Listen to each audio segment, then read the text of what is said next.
En el capítulo anterior. En la Biblia hay un pacto que está sobre todos los pactos, el pacto eterno de Dios con el hombre. Pondré mis leyes en su mente y las escribiré en su corazón. Yo seré su Dios y ellos serán mi pueblo. Y en los días de Esdras y Nehemías, el pueblo de Israel anhelaba estrechar su relación con Dios mediante un pacto. A causa, pues, de todo esto, nosotros hacemos fiel promesa y la escribimos. Y no solo creyeron, se comprometieron. Se comprometieron bajo juramento a vivir de acuerdo con la ley que Dios les había dado por medio de su servidor Moisés. ¿Cómo no pactar con un Dios que se encuentra atento a cada detalle en nuestra vida? El regreso de los israelitas a su tierra después del cautiverio en Babilonia estuvo marcado por pruebas y tribulaciones, pero Dios siempre los protegió y fortaleció. Y Dios no solo se ocupó de los asuntos grandes y relevantes, también se ocupó de los pequeños detalles, a tal punto que en la Biblia encontramos algunas listas que, a primera instancia, nos pueden parecer insignificantes, pero que en realidad nos dejan grandes lecciones. Y en ese contexto surge la pregunta de esta semana: ¿qué podemos aprender de las listas de Esdras y Nehemías? En primer lugar, que Dios está al control. ¿Sabe usted cuántos utensilios hay en su cocina? No, son demasiados. Bueno, ¿recuerdan que cuando los judíos fueron llevados cautivos, el rey de Babilonia tomó parte de los utensilios del templo? Y el Señor entregó en su mano a Joacim, rey de Judá, y parte de los utensilios de la casa de Dios. Pues resulta que uno de los detalles más interesantes de esta historia es que Dios sabía exactamente cuántos utensilios del templo fueron llevados a Babilonia. Dios permitió que los utensilios del templo fueran tomados para, de alguna manera, protegerlos hasta el retorno de Israel a Jerusalén. ¿Para protegerlos? Sí, y de esta manera evitar que otras naciones se apoderaran de ellos. ¿Y eso no significaba que los otros dioses eran más poderosos que él? Por supuesto que no. Aunque es verdad que en la cultura oriental se consideraba que si una nación era sometida por otra, quería decir que su Dios no era poderoso, el cautiverio judío se dio no por falta del poder de Dios, sino porque la nación le había dado la espalda. ¿Y qué evidencia hay de que Dios estaba al control?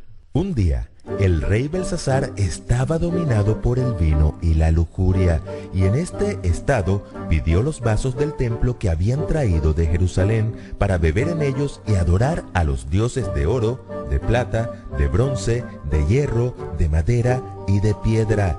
De pronto apareció una mano que escribió un mensaje en la pared. ¿Se imaginan? El rey temblaba de miedo y como no sabían el significado de la escritura, mandaron a llamar al profeta Daniel. Mene, contó Dios tu reino y le ha puesto fin. Tekel, pesado ha sido en balanza y fuiste hallado falto. Uparsin, tu reino ha sido roto y dado a los medos y a los persas. Dios sentenció a Belsasar, entre otras cosas, por darle un uso común a los utensilios sagrados. Y tal como Dios lo escribió, así se cumplió. Esa misma noche, Babilonia cayó en manos de los medopersas. Pocos años después se dio el decreto del rey Ciro para que el pueblo de Judá regresara a Jerusalén, y Dios no se olvidó de ninguno de sus utensilios. Todos los utensilios de oro y de plata eran 5.400. Todos los hizo llevar Sesbazar con los que subieron del cautiverio de Babilonia a Jerusalén. ¿Sí notan lo detallista que es Dios? El Señor de la Biblia es el Dios de los detalles, y esto nos asegura que siempre estará pendiente de nosotros en los problemas o dificultades, así como estuvo cuidando atentamente los utensilios del templo. Aunque a veces parezca que todo se ha salido de control, Dios siempre está al control. En segundo lugar, que debemos cuidar nuestra ciudadanía. con el decreto de Ciro y bajo el liderazgo de Zorobabel, alrededor de 50.000 judíos volvieron a su patria. La mayoría tenía bien claro cuáles eran sus orígenes, pero nunca faltan los que no saben de dónde vienen ni hacia dónde van. No pudieron demostrar si sus casas paternas o su descendencia eran de Israel. Aún Esdras menciona que algunos sacerdotes buscaron sus registros genealógicos, pero como no los encontraron, fueron excluidos del sacerdocio. Por lo tanto, es importante que cada uno cuide muy seriamente su ciudadanía. Yo soy colombiano y a mucho honor. Perfecto.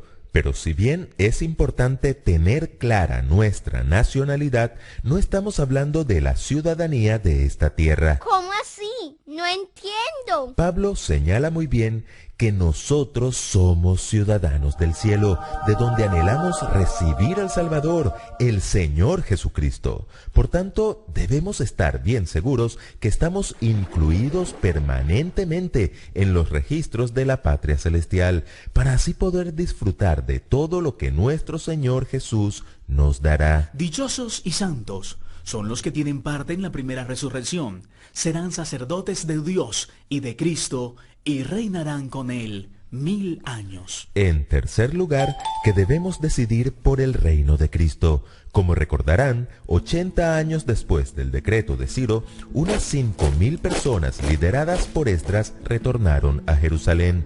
Pero al reunirlos junto al río, Esdras menciona: Cuando pasé lista a la gente y a los sacerdotes, encontré que no había entre ellos ningún ayudante de la tribu de Leví. Sí, aunque duela decirlo, muchos líderes religiosos no quisieron retornar a Jerusalén. Podrían haber influido varios factores. Habían nacido y se habían criado en Babilonia. No querían hacer el largo viaje hasta Jerusalén. Y es posible que algunos tuvieran buenas posiciones en ese lugar. Si bien después de la insistencia de Esdras, un grupo de levitas respondió positivamente, este relato nos enseña que debemos tener cuidado de no aferrarnos a este mundo y sus comodidades. El mejor lugar para estar es donde Dios nos necesite. La tía Elena así lo confirma. La historia de las naciones nos habla a nosotros hoy. Dios asignó a cada nación e individuo un lugar en su gran plan. Y en último lugar, que debemos adorarle. Dios les había ayudado a reconstruir el muro. Ahora debían dedicarlo y agradecer públicamente a Dios por su ayuda. ¿Y qué mejor forma de hacerlo que alabando? Y no con un coro, sino con dos. Sobre los muros, Esdras iba al frente de un coro y Nehemías dirigía el segundo. Cada coro se dirigió hacia un lado de la ciudad hasta que ambos se encontraron en el templo.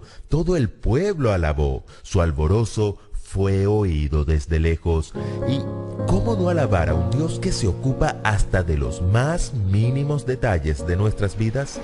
Él tiene sus listas, lleva registros de todas las cosas, hasta del número de cabellos que tienes en tu cabeza o que faltan en tu cabeza. Pero la lista más importante de todas, donde debemos procurar que nuestros nombres estén escritos, es la del libro de la vida. Y poder decir como en aquel precioso himno: cuando allá se pase lista y mi nombre llamen, yo responderé. En el próximo capítulo. Porque Dios